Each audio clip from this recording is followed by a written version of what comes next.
Hello, my name is Minhaz, and today I'll be explaining my answer for the Communication Task 4 math question. The question states that Ain is flying a kite and has let out 52 meters of string. The kite string is taut, which means that the string is tense and fully stretched out and makes an angle of 13 with the vertical.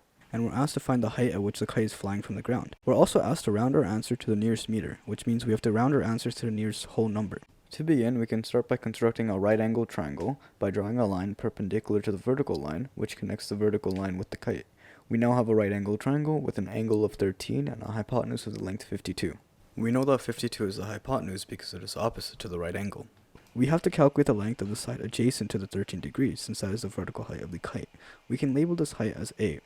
So we're looking to compare the side adjacent to the 13 degree to the hypotenuse. Therefore, we can use the cosine trig ratio, as that compares the adjacent to the hypotenuse. Cosine of 13 degrees gives us a fixed value for the adjacent divided by the hypotenuse. This is a constant and it doesn't change. For this particular triangle, it's going to be equal to A divided by 52. So now we have an equation where we must solve for A. To solve for A, we can begin by isolating A in this equation. We can do so by multiplying both sides by 52, as I'll get rid of this denominator. We now have an equation for A. A is equal to 52 multiplied by the cosine of 13. There are multiple ways that we can evaluate this. We can either directly plug this into our calculator, keeping in mind to have the mode set to degrees instead of radians, or we can graph this equation where 13 is substituted as x and A is substituted for y.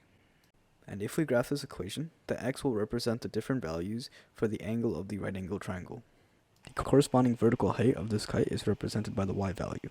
If we create another equation where x is equal to 13, then we can take a look at the intersection point, as that will give us the value of the equation when the angle is 13 instead of some other x value. These equations both intersect when x is 13 and y is 50.667.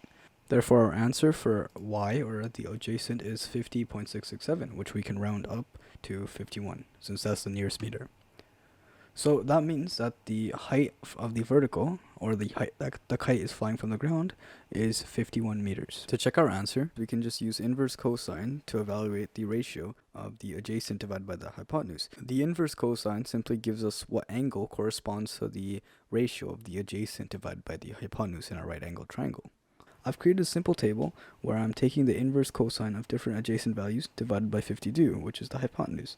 If we look at this table, we can see that the value of 51 for the vertical height of the kite, which is the adjacent, gives us the value for the angle of around 11, which is closest to 13. The angle won't be perfectly equal to 13 because we did round our answer for the height of the kite to the nearest meter, but compared to other whole numbers such as 52 and 50, you can see it is the closest.